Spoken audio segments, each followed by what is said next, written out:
Olá, boa noite, ou bom dia, boa tarde, não sei a que horas que você está assistindo esse vídeo, mas o que eu posso dizer com certeza é um feliz sábado para você, já que estamos aí às portas, ou já estamos no sábado. Prazer enorme estar com você novamente, me dirigir a você através desse meio de comunicação. É um enorme prazer juntos estudarmos a Palavra de Deus e sempre é uma alegria quando nós temos esta oportunidade de abrir a Palavra de Deus e receber dali os ensinamentos que nos ajudam a crescer espiritualmente, a crescer na graça e no conhecimento de Cristo Jesus. Sejam bem-vindos ao nosso programa Palavra da Verdade, onde nós tratamos de esmiuçar a nossa lição da Escola Sabatina. Vamos juntos hoje estudar mais um tema de suma importância, que vem falando aí sobre essas experiências que o povo de Deus estava tendo, ou teve com reis e estadistas, com outras nações. E hoje a nossa lição, ela vem apresentando um fim ou uma conclusão a um período da história do povo de Israel. Mas antes de entrarmos aí no nosso tema, os nossos recadinhos básicos. Primeiro, curte lá o nosso vídeo, coloca o seu joinha, clica aí, ó, é fácil, basta clicar, tá aqui embaixo, curtir. Mete o dedão lá para que a gente possa assim divulgar mais o nosso material, o nosso vídeo possa ser também mais conhecido. Quando você curte o nosso vídeo, você está ajudando a que outras pessoas também possam saber e conhecer mais sobre o nosso vídeo. Não deixe também de compartilhar esse vídeo, compartilhe com todo mundo que você tiver. Compartilhe com seus amigos, com seus contatos do Facebook, do Instagram, do WhatsApp, seja a mídia social que você tenha, compartilhe. O importante é compartilhar 1, 2, 3 vezes, compartilhe com todo mundo, tá ok? E não se esqueça de se inscrever no nosso canal. Aqui embaixo, ó, inscreva-se, rapidinho. Basta clicar ali e você estará inscrito em nosso canal, estará inscrito em nosso canal e não deixe também de clicar no sininho para poder receber as notificações de novos vídeos, beleza? E mais um recadinho básico faça uso das nossas reflexões diárias para os cultos da manhã e para os cultos da tarde. Essas reflexões foram preparadas especialmente para você, para a sua família, para te ajudar, para me ajudar, para que possamos ter aí um culto familiar bem mais agradável, ok? Conto contigo. Pois bem, vamos então passar ao nosso estudo de hoje. Nós, na semana passada, falamos um pouco sobre sobre Eliseu ainda, como o povo de Israel foi libertado de um ataque sírio. Já foi explicado também que ainda estávamos tratando e hoje também iremos tratar sobre o Reino do Norte, que é o reino conhecido como Israel, que é representado pelas 10 tribos. E hoje nós vamos ver algumas coisas que devem nos fazer pensar e analisar a nossa vida, analisar a nossa situação como povo de Deus, individualmente, como grupo também, tá ok? A nossa lição, ela nos leva a um momento crucial na história das 10 tribos ou na história de Israel. A nossa lição, ela vem falando sobre as advertências que foram dadas ao povo de Deus e advertências que foram ignoradas. Sempre que Deus dá uma advertência, Ele dá no intuito de que a mesma possa ser escutada, de que a mesma possa ser colocada em prática. E nós vemos na nossa nota de introdução que Deus, de alguma maneira, Ele queria alcançar, ou Ele desejava alcançar o seu propósito. Qual era o propósito de Deus? O propósito de Deus era que outras nações conhecessem mais do seu caráter, que outras nações conhecessem mais dos seus atributos. E os responsáveis por cumprir esta missão era o povo de Israel. Era as 10 tribos e também era as duas outras tribos que compunham o reino de Judá. Então, através deste povo, Deus, ele então trataria de dar a conhecer o mundo o seu caráter, os seus atributos, de dar a conhecer o mundo qual era a sua vontade, de apresentar ao mundo o plano redentor que seria consumado, levado a cabo através de Cristo Jesus. Então foi colocado sobre o povo de Israel, sobre os hebreus, uma grande responsabilidade. E eles detinham este conhecimento. No entanto, eles não cumpriram com este objetivo, com este propósito de Deus. E nos diz a nota que Deus agora utilizaria um outro método, aplicaria uma outra metodologia, uma metodologia que causaria grandes dores no povo, mas que redundaria na propagação da salvação, que redundaria no conhecimento do caráter de Deus por outras nações.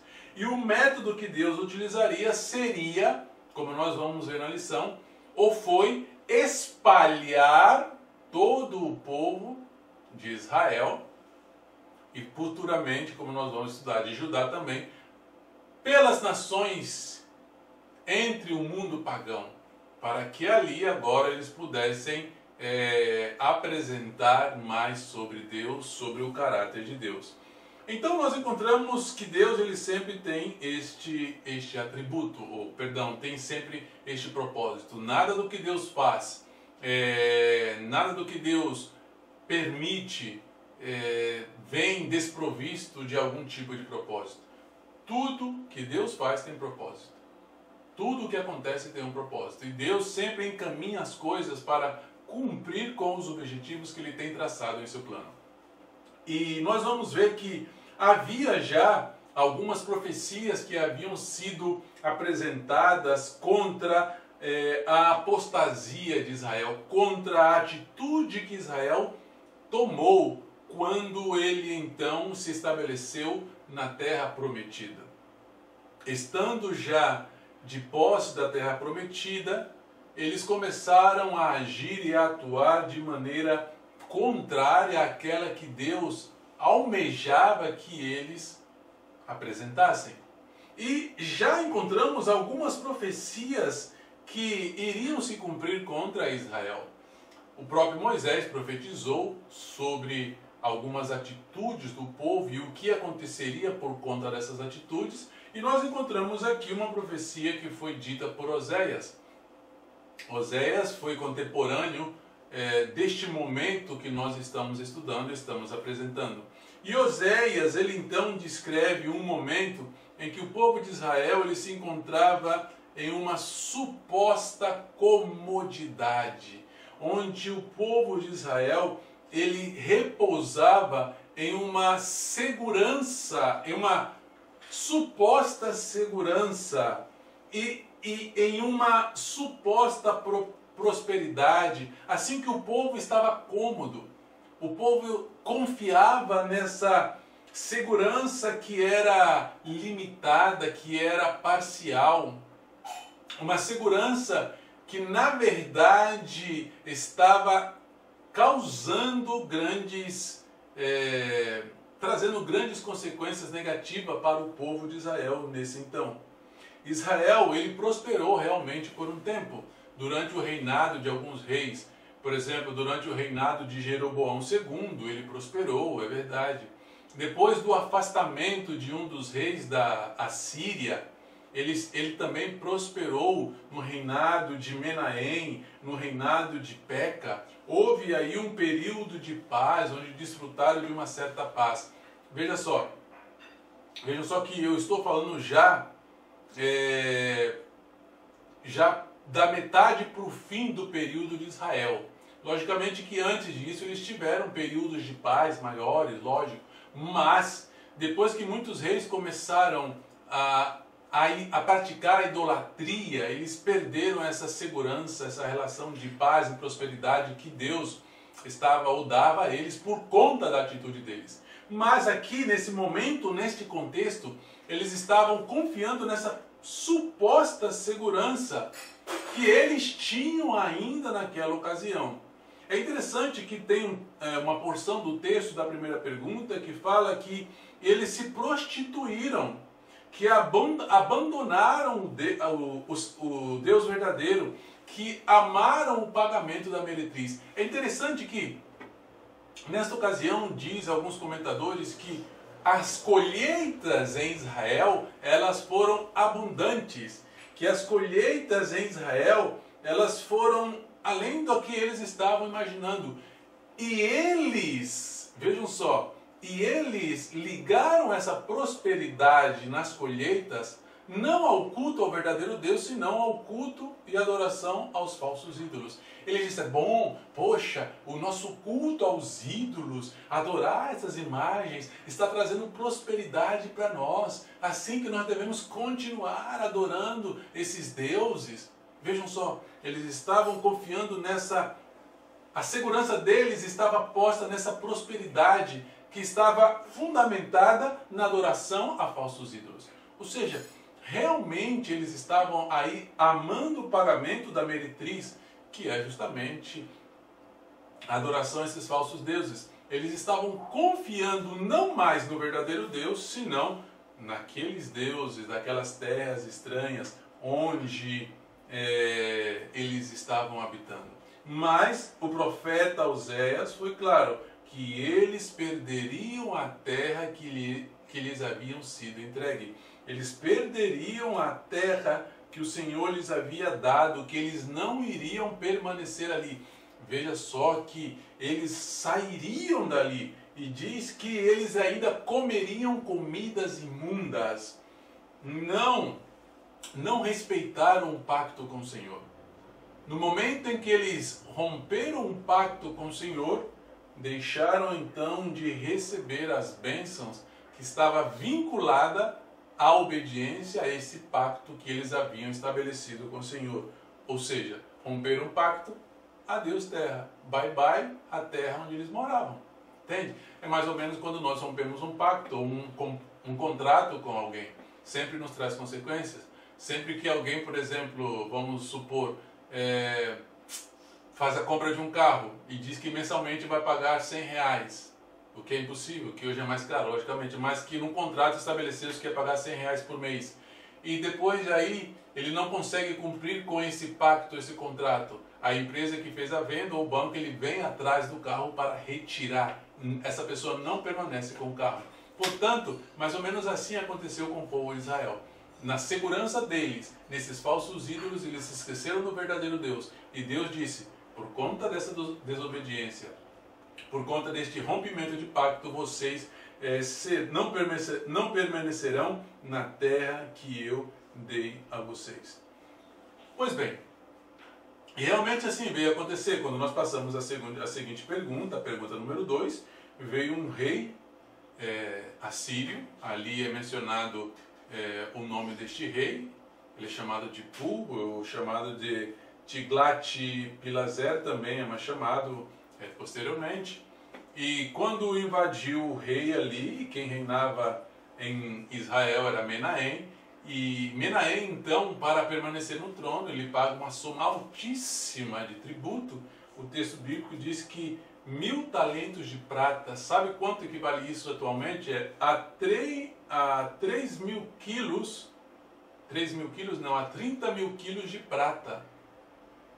Se isso nós convertemos em dinheiro, isso vale mais de 1 milhão, muito mais de 1 milhão de reais, perdão, de reais não, de dólares, muito mais de 1 milhão de dólares. Então veja que era muito dinheiro que ele teve que pagar para permanecer no trono, senão ele perderia o trono, senão a cidade seria destruída. E desde então ele, Menahem e o reino de Israel em si, se tornaram vassalos da Síria. Ou seja, tinham que pagar tributos constantemente. E por conta deste pagamento de tributo, o rei Pul, então, regressou à Síria, deixou Israel tranquilo, não destruiu Israel, não guerreou contra Israel, e ali ainda assim Menahem permaneceu no trono. Mas não termina por aí. Outros ataques viriam, outros ataques aconteceriam, e isso nós encontramos já na seguinte pergunta, que é a número 3, nós encontramos que, por causa da constante infidelidade deles, Deus então permitira que a Assíria continuasse atacando o reino de Israel, porque eles transgrediram contra o Deus dos pais deles. Veja só, parece que é uma tendência quando os filhos se esquecem do Deus de seus pais. Conheço, e nós conhecemos com certeza, muitos filhos que não adoram o Deus que seus pais adoram. Conheço muitos filhos que não se entregaram a Jesus como fizeram seus pais. Se esqueceram do Deus de seus pais. Quando Israel se esqueceu do Deus de seus pais, eles se prostituíram em pós de outros deuses. Passaram a adorar a outros deuses. Foi então que o Senhor levantou novamente o rei da Síria para que pudesse vir até Israel, até a capital de Israel, Samaria, para poder então, vamos dizer assim, castigar aquela nação de Israel que que se tornou idólatra. Da adoração ao verdadeiro Deus, passou a adorar aquilo que é metal, aquilo que é madeira, passou a adorar falsos deuses. E não apenas atacou Israel, mas vejam só o que diz o texto bíblico, diz que levaram presos e que fez com que muitos daqueles que estavam ali, muitas tribos, elas fossem levadas ou deportadas para diversas nações. Aqui nós encontramos o começo da deportação do povo de Israel. Aqui é a primeira deportação, podemos dizer. Viriam outras. Aqui nós ainda estamos no reinado, se não me equivoco, de Menahem, e ocorre então esta deportação. Por que eram feitas deportações? Quando uma nação invadia outra nação e ganhava a batalha, ele levava essas pessoas como escravas e colocava essas pessoas em diversos lugares, em diversas cidades, com o intuito de que essas pessoas não se rebelassem. Se essas pessoas permanecessem juntas ali na cidade de onde elas eram oriundas, elas poderiam se organizar e se levantar contra a nação que atacou ali, no caso, Israel. Então, o que fizeram os assírios? Vamos levá-los como escravos e vamos colocá-los em diversas cidades, como nós vemos aí que está descrito. E assim eles tratavam de controlar uma possível rebelião que os israelitas, os hebreus, poderiam levantar contra eles. Mas, como eu disse, não acabou aí. Não acabou aí, porque viriam outros momentos onde o povo ele seria deportado para outras nações. E tudo isso começou lá atrás. Quando nós regressamos um pouquinho na história, lá no momento em que houve a divisão do povo de Israel no todo, as 10 tribos e as 2 tribos, desde o primeiro rei das 10 tribos do reino do norte, chamado Israel, que foi Jeroboão, ele já começou a praticar o que era contrário à vontade de Deus. Ele fez Israel pecar. Jeroboão, ele começou a praticar a idolatria. E desde então, muitos reis, diz o contexto que foram 20 reis que houve no reino do norte. Poucos, contados nos dedos, foram aqueles que realmente fizeram a vontade do Senhor, mas a grande maioria seguiram os passos de Jeroboão, o primeiro rei do reino do norte. Assim que fizeram Israel pecar e foram espalhados entre os pagãos, foram removidos da terra que o Senhor lhes havia dado, como disse a profecia, não permaneceriam mais na terra que Deus lhes havia dado. É uma tristeza de se lastimar a que ponto chegou uma nação que deveria ser luz, que deveria levar o estandarte da verdade, que deveria dar a conhecer o caráter e os atributos de Deus, ao ponto de que Deus agora, em sua misericórdia, mudasse de metodologia para que eles pudessem cumprir com isso. Mas por que eu digo ainda em misericórdia? Veja só, a misericórdia de Deus, ela é um atributo que impede que nós recebamos aquilo que nós merecemos. Então, de certa forma, nós podemos dizer que essa misericórdia, em dados momentos, ela é retirada e a pessoa recebe aquilo que realmente ela merece. Mas ainda assim, este algo que ela recebe por merecimento, de alguma maneira é um ato da misericórdia de Deus para alcançar ainda um propósito que Deus tem estabelecido. Ou seja, a nação de Israel pecou contra Deus e eles receberam aquilo que eles mereceram. Mas quando receberam aquilo que eles mereceram, Deus ainda em sua misericórdia tratou de usá-los como instrumento ainda nas nações pagãs, depois da deportação, para poder fazer a sua vontade. Vejam só, havia ainda entre todos aqueles que estavam sendo deportados pessoas que eram fiéis a Deus. Haviam aqueles que se haviam mantido leais, haviam aqueles que haviam conhecido o Deus de seus pais e adoravam o verdadeiro Deus. Estas pessoas, elas então fariam aquilo que Deus tanto desejava e almejava, que era propagar o seu caráter, propagar a salvação. Pois bem, uma vez que aconteceu a primeira deportação, vieram outras, como eu disse, com a derrota do rei de Israel, foi colocado um último rei. E este rei era Oséias, e ele estava também, veja só, ele também estava ligado ao rei da Síria, ou seja, era um vassalo da Síria também, e deveria pagar tributos constantemente à Síria. E ali ele permaneceu até que ele resolveu não mais pagar tributos, ele resolveu então se levantar contra o rei da Síria, e foi então que o rei da Síria, nesse caso já é o outro, não é mais Pul, não é Tiglat-Pileser, agora é Salmaneser.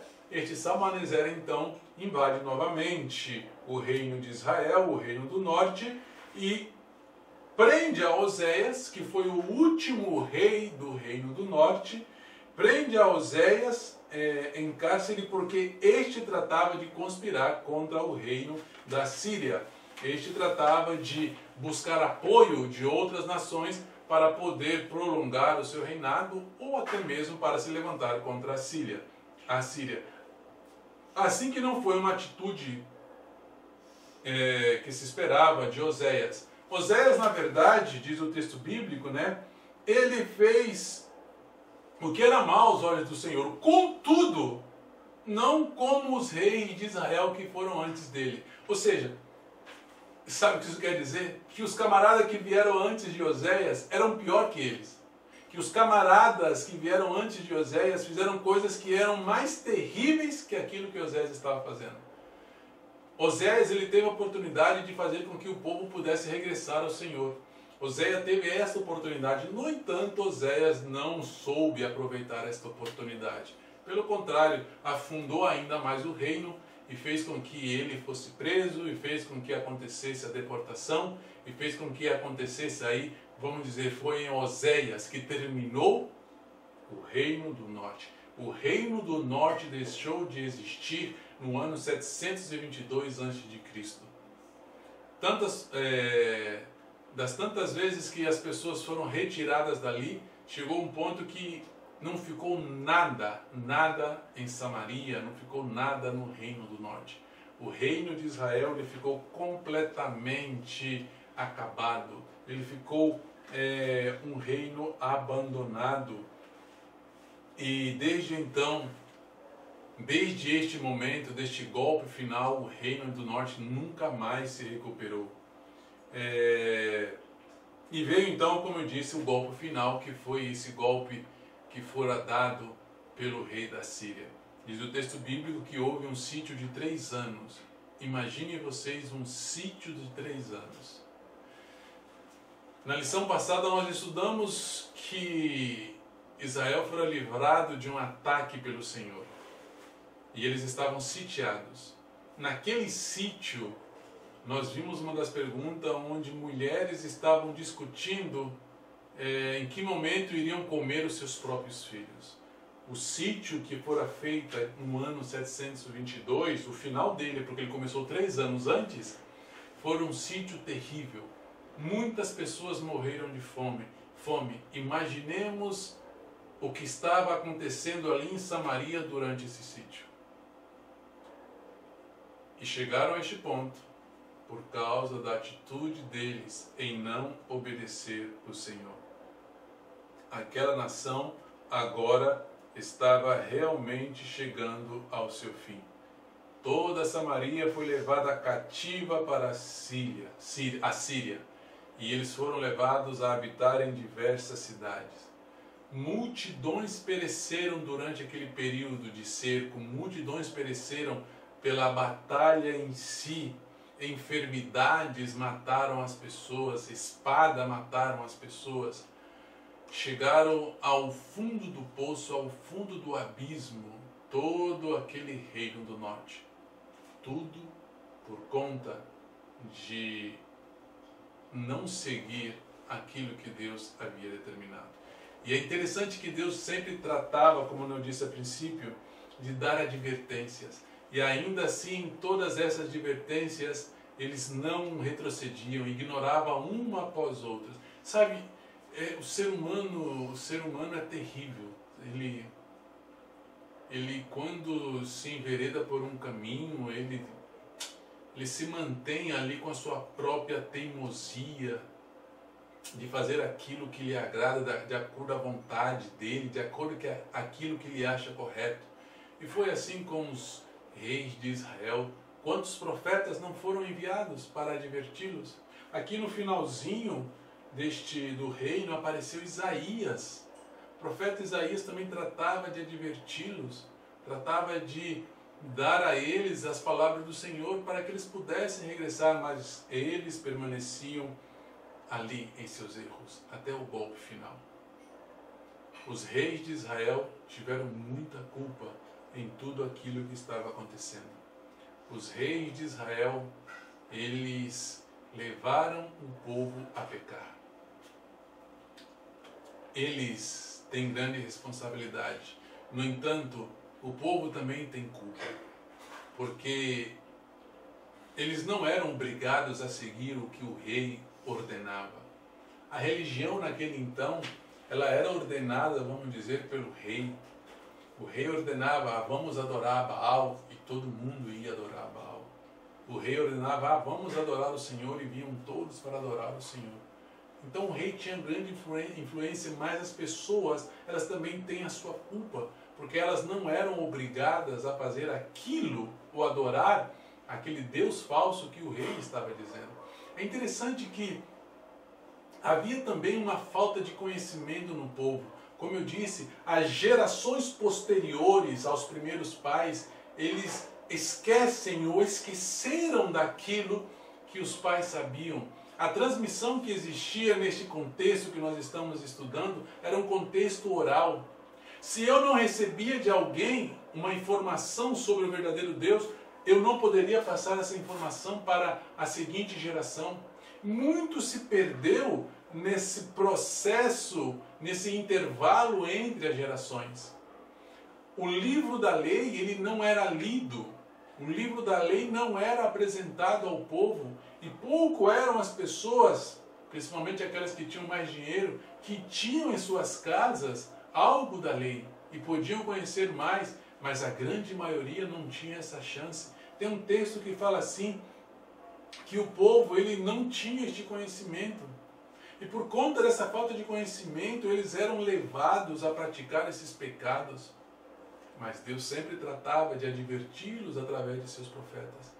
Aqui tem algo, querido, sabe? O que nós conhecemos, nós devemos passar para a futura geração.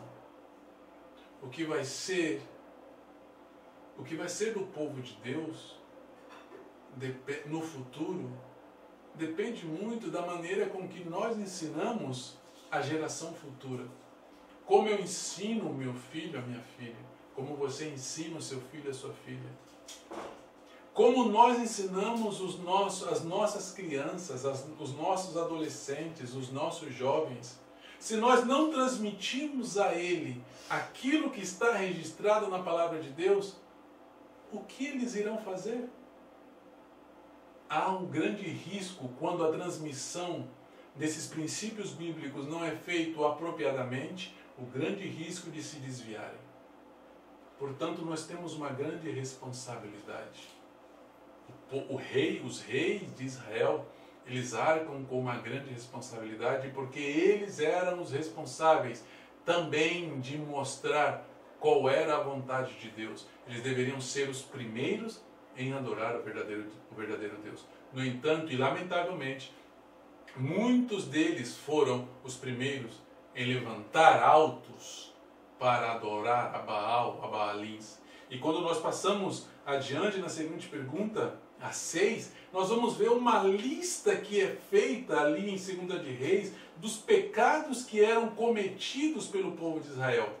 Logicamente que nós encontramos ali apenas 3 versos bíblicos, mas eu gostaria de pedir a vocês que posteriormente possam ler aí em vossa Bíblia, acompanhem, a partir do verso 7 até o verso 18 aproximadamente, vocês verão uma lista de pecados, de erros que eram cometidos pelo povo de Israel. E o principal deles, e a razão pela qual eles realmente pecaram, era que eles haviam abandonado o Senhor. Eles pecaram. Pecaram porque abandonaram os princípios do Senhor. O pecado é a causa de muita coisa. O pecado é causa de sofrimento. Foi por causa do pecado que os nossos primeiros pais, Adão e Eva, foram expulsos do Éden. Foi por causa do pecado que o povo de Israel foi afastado de Canaã. E é por causa do pecado que muitas pessoas não entrarão nas mansões celestiais. O pecado, ele é um inimigo, um grande inimigo que destrói, que corrói. Ele destrói os indivíduos. Ele destrói nações, ele destrói uma nação. E se fosse possível, o pecado também ele destrói o planeta inteiro. Então o pecado é a razão pela qual muitas pessoas se afastam de Deus e não seguem os seus estatutos. O povo de Israel, ele não mostrou pelo menos não mostrou o mínimo que deveria existir, que era uma cortesia elementar por tudo aquilo que Deus havia feito por eles. Poxa vida, Deus os tirou da terra do Egito, Deus mostrou grandes maravilhas, Deus permitiu que eles conquistassem grandes nações ali em Canaã, mas nem uma cortesia elementar em agradecimento a tudo aquilo que Deus fez por eles, eles mostraram. Pelo contrário, eles deram as costas a Deus. Muitas vezes nós também não temos essa cortesia elementar de dar graças a Deus por aquilo que Ele faz a nós. E muitas vezes damos as costas a Deus. Eles, como eu posso dizer, eles começaram então a idolatrar a falsos deuses. Sabe, não existe algo pior do que aquilo que aconteceu com esta nação. A idolatria dos hebreus dá a eles uma culpa maior que a idolatria dos outros povos pagãos. Os hebreus conheciam o verdadeiro Deus. E eles deixaram a adoração ao verdadeiro Deus para ir praticar idolatria. Grande é a culpa dos hebreus. Os cananeus, eles foram expulsos das suas terras. justamente por causa das abominações que eles cometiam. O Senhor disse: não se misture com esses povos por causa das práticas pagãs que eles tinham. Mas em vez de Israel conquistá-los com o seu conhecimento de Deus, estas nações, a cultura, a religião dessas nações afetaram completamente Israel. A culpa de Israel era grande, porque eles praticavam aquilo que era idolatria, praticavam aquilo que era imoralidade. Muitos dos cultos pagãos eram acompanhados por atos imorais. E o ato mais nécio e o ato mais louco foi quando Israel foi conquistado por um reino pagão. Fora conquistado e derrotado por Assíria. Que lamentável situação chegou esta nação. Eles não andaram nos estatutos de Deus, andaram nos estatutos de outras nações. Como eles andariam nos estatutos de Deus se eles não conheciam os estatutos de Deus? Os reis, os sacerdotes que existiam, os líderes espirituais, eles seguiam essas pessoas na idolatria que eles praticavam, mas esses líderes não tratavam de ensinar o livro da lei para o povo. Então eles não andaram nos estatutos do Senhor, senão andaram nos estatutos das outras nações. Faziam coisas, praticavam pecado secretamente. Havia uma dissimulação, uma aparência de piedade, sabe? Não, eu sou correto, eu conheço o Senhor, eu adoro o Senhor. Mas secretamente praticava idolatria, adorava a Baal, levantava imagens, fazia culto idolátrico. Apenas havia aquela aparência de piedade, mas secretamente estavam idolatrando. Edificaram altos por todos os lugares. Diz o texto que edificaram em cidades, nas torres dos atalaias, nas cidades fortificadas. Sabe o que quer dizer isso? Que toda a nação, de extremo a extremo, estava contaminada com a idolatria. Aqui fala das torres de atalaias. Sabe onde ficavam essas torres? Nas fronteiras. Nas fronteiras, para ver se o inimigo estava se aproximando. Havia também nas cidades, mas nas fronteiras haviam essas torres de vigilância. Aqui fala que nas cidades fortificadas havia essa adoração, e em todas as cidades. Não era só na capital, era lá na parte rural da nação de Israel, onde também estava estabelecido o culto aos falsos deuses. Toda a nação estava contaminada de um extremo ao outro. Aquela nação, ela praticava bruxaria. Veja só, Israel começou a praticar bruxaria, agouro, necromância, começou a passar os filhos pelo fogo. Imagine pegar uma criança, um menino recém-nascido e jogar no fogo. Era parte de um ritual do culto idólatra. E tantas outras coisas que eles estavam praticando, eles estavam obstinados, como diz uma porção do texto bíblico, eles estavam com a nuca endurecida. Sabe o que é nuca endurecida? Obstinação, teimosia, egoísmo. Ainda que recebiam todas as advertências, eles se mantinham naquilo e achavam que aquilo era correto. Estes foram os pecados de Israel. Como eu disse, tem uma lista muito grande.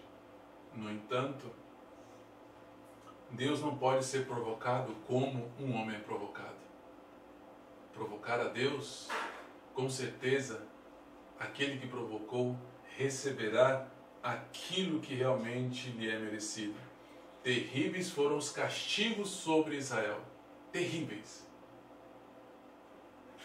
Uma nação completamente destruída por conta de seu abandono do verdadeiro Deus. Mas Deus tinha um propósito sábio e misericordioso ainda com aquela nação. De alguma maneira, utilizaria muito daquelas pessoas como instrumentos. O melhor a nós é sempre fazer a vontade do Senhor. O melhor a nós é nos manter nos estatutos de Deus. o melhor a nós é nos submeter sempre à vontade de Deus. Devemos agir, irmãos, sempre com prevenção. Diz o sábio o Davi, que muita paz tem aqueles que amam a sua lei, a lei de Deus, e para eles não há tropeço. Quando nós estamos seguindo a vontade do Senhor, para nós não há tropeço. Oxalá que nós possamos ser sábios. Oxalá que nós possamos realmente temer e guardar os mandamentos do Senhor. Oxalá que nós possamos andar conforme a vontade de Deus. Não devemos seguir os passos dessas nações, ou desta nação de Israel. A história foi escrita para que nós pudéssemos aprender e para que nós pudéssemos tomar um outro rumo e dar um destino diferente também. A nossa história como indivíduos e a nossa história como povo, como igreja neste mundo. Temos uma grande responsabilidade. Como líderes temos responsabilidades. Como indivíduos também temos responsabilidades. E essas responsabilidades nós devemos tratar de cumprir sempre de acordo à vontade de Deus. Queridos amigos, queridos irmãos, que Deus possa nos abençoar. Possamos aprender essas lições e possamos colocar em prática em nossa vida. Que Deus te abençoe. É o meu desejo e oração em Cristo Jesus. Amém.